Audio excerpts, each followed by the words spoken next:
has talked about energy transition, cleaner Yes. energy, moving away from gas, fossil fuel, but you are here to discuss how to get more gas into Europe from Nigeria. Isn't that contradictory for the mission? Not at all, but I quite understand the question. I think it's very much the right question to ask because we are very supportive of what Nigeria is doing in terms of its energy transition plan. The major commitment that you've taken to deliver, I think, to be climate neutral by 2060. I mean, we are looking to be the first climate neutral continent by 2050, and there you are not far behind. And we are committed to support you in those efforts. I think for both of us, gas is going to be an important transition fuel. You are making, it's one of your major export commodities, and we want to be major customers of Nigerian gas. And here's the explanation to the dichotomy. We need more gas from Nigeria because as a result of the terrible war of aggression that Russia has mounted on Ukraine, we can no longer count on gas coming in from the Russian Federation, and we want to build a new partnership with countries like Nigeria, with whom we've got an already well-established partnership, to obtain more gas and LNG from you on good commercial terms. So that's the reason it's not a dichotomy.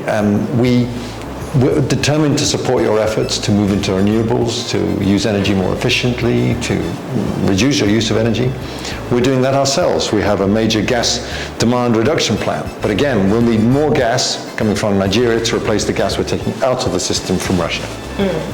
So is Nigeria the only partner or option you're looking at to get gas from in Africa? Not at all. Because again, I'm asking this because Africa appears to be the beautiful bride everyone wants to court right now. And so what other parts of Africa are you looking towards to get gas from? Well, this is my first visit in my new function as running this energy platform task force, and I'm very proud that Nigeria is the first country I've visited anyway. But obviously we have signed memorandums of understanding with Egypt and Israel. The President of the European Commission was in Azerbaijan on Monday with my Commissioner Kadri Simpson to sign an MOU with Azerbaijan. There are other partners, and of course you mentioned Africa. There are some very interesting potential sources for us to look at. But I think Nigeria should enter these discussions with us from a spirit of confidence. We're already getting 14% of our LNG comes from Nigeria, and we'd like to increase that amount. And that's why the security of the gas supply in Nigeria as a feeder gas to create the LNG out on Bonny Island is so important, and why the commitments we've heard this week from NNPC and from the military and from the ministers is so important in terms of safeguarding that asset that you have. So do you have a target? You're at 14% now. What are you looking to move up to? Well, I don't want to put a number on that. I'm partly because I'm not the negotiator for the gas contracts. That's for the companies to look at. But I know the companies are interested in bringing more gas from Nigeria, more LNG from Nigeria. And if you look at the total potential gas reserves, LNG reserves in Nigeria, I mean, it could go from 14% all the way up to something in the 30%. And so this is the huge potential that we see here in Nigeria as a partner. So Nigeria plans to already has an energy transition plan. Yes. But if we are to make a good transition, we would need technologies to do this. Is this part of the conversation the EU is looking to have with Nigeria, or this is a conversation already in the pipeline? Very much so. I like the in the pipeline remark. Very much so. And indeed, this is the point we've heard very eloquently expressed today by the Minister of State for Petroleum, who says he wants to look at technologies. And I think there are lots of things we can talk about. Carbon capture, utilization and storage, a terrible mouthful, CCUS technologies. How do we capture methane, the Global Methane Partnership, which Nigeria has signed up to at the last COP meeting in Glasgow. And let's look at the different technologies we need to green the gas supply even further, to make gas an even cleaner fuel, and thereby to improve your competitiveness in selling your gas and your LNG in the years to come. Hard question coming up. So, feeling the temperature of Africans, Nigeria, and people from the developing side of the world, the global south, yeah? There's a feeling of, this is hypocrisy on the side of the global north, and also an opportunistic venture Now, I would explain it. We at COP26 said, oh, we have to do with fossil fuel, right? And then February 24th changed a lot of things in the global north, and now you're looking. So I asked the part of this question earlier, but now it's focusing on, opportunistic venture and hypocrisy, like people say. And I would like to know if you think this is a fair assessment of what's happening from your end, from an EU perspective. Well, thank you for the frank question. I don't mind it at all. I would reject politely the accusation of hypocrisy or opportunism on our part. I mean, I think we're ready to acknowledge that in the past we've allowed ourselves to be too dependent on gas from one supplier, and I think we've been trying to adjust that dependency over the last few years since the incidents in 2006 and 2009. And as I say, we've been steadily increasing our purchase of LNG from Nigeria over the last few years to get to 14%. I think the war changes everything. It makes it just very clear that we can't count on Russian gas. I think the President of the European Commission has made very clear we want to get out of Russian gas completely. And I'm coming here in an open and free and frank and friendly way to discuss with our friends here in Nigeria whether we can do something to mutual benefit. Again, it's not just about coming here to kind of grab the LNG and run. We want to develop a long-lasting energy partnership. I think we've established that in terms of the helping you with the energy transition plan. Maybe I'm too optimistic, but I think what we've got is a good working platform to take things forward together. Okay, so just for clarity, what's the support for Nigeria's energy transition? What are they? Could you outline them again for clarity?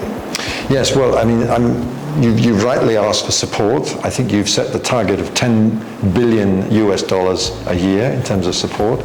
When I look at the numbers that are already being pledged or already actually in programs in our case, or being pledged, we're up to around $6 billion if you take into account the support of big donor partners such as the World Bank. And from our side, we're either already pledged to or pledged in the future to an additional for a total of 400 million. And these are exciting things like looking at how we can improve the quality of the grid, helping where you need to go off-grid in terms of decentralizing your energy use. There's lots of exciting things we can do together. And I think that's, when I really get revved up, it's about this new agenda, this new partnership we can deliver. Okay. So, G7 summits, we saw how the energy conversation shifted. And COP27 is just a few months from now. It is. How does this shift at G7, how does it affect the commitments we saw at COP26 last year? And what do you think, projection, the conversation will be at COP27? I don't know. I mean, I was at the COP26 in Glasgow, and it was a vibrant discussion in so many different areas, including, of course, in climate finance. And what Mark Carney talked about there with the climate fund of 3 trillion euros of potential funding out there. There is huge interest in the financial community in finding genuinely carbon neutral projects, and I think Nigeria, if it positions itself well, is going to be in a good position to take that forward. I know there are commitments you'd like the G7 to take in supporting your energy transition. I can't speak for the G7, but I think your message has been heard loud and clear about what your ambitions are. And I think let's take that partnership on things like methane and on things like technologies forward into the COP27 and take it on beyond that as well. Okay, so you mentioned climate financing, and there's been a commitment of $100 billion. Where are we with that? Can you provide some pretty general perspective on what's happening with that financing? Is the Global North reneging on its pledge or something we don't know about? No, not at all. I know that the Global South, if I can put it that way, would like to see quicker upfront commitments. I think we in the European Union have delivered on all our commitments, and we're keen to push forward on that and to be leaders on that. We're proud of our engagement with the Global South. It's not an area of direct responsibility for me, so I don't know the precise figures, but I think I can say that we very much understand the wishes of the Global South to take this forward, and we're very keen to be your partners in helping you access these big flows, largely coming from the private sector, I think, in the future, to transform your position, to take forward your energy transition plans, and develop a real partnership with us for the future. Okay, so apparently the war in Ukraine is draining resources, or diverting resources rather, and there's a feel that this is going to affect, generally climate financing and other parts of the world will be neglected. So from the EU's perspective, because Ukraine is a European country, it's in Europe rather. So is this a fair assessment of what's going on, that nothing comes this way anymore because all attention is diverted to Ukraine? Well, you're right to say that Ukraine is a European country, and we need to be really conscious of this disaster that's befallen a neighboring country in our backyard, an unjustified war of aggression, and we make no apologies for that. And yes, it has been a clear focus of our attention, and it will be until that war of aggression ends, and we can set things straight. But look, I think it would be wrong to underestimate the impact of this war on Ukraine, the impact of this war on Africa and the rest of the developing world, the global south. The blockage in the ports of Ukrainian grain. Europe will be hungry. Africa risks to starve if we don't get that grain out. And I heard overnight of reports of a deal which will enable that grain now to come out, and that's not a moment too soon. But more generally, I think we're capable in the European Union and with our other international partners of focusing on more things at once. We know we've got this long-term battle in terms of climate change, and we know that's only going to happen, I'm sorry if I keep repeating the point, if it happens in the spirit of partnership with the Global South and with countries like Nigeria, which have been brave enough and bold enough to step up to the plate and say it's ready to take climate commitments. We welcome that.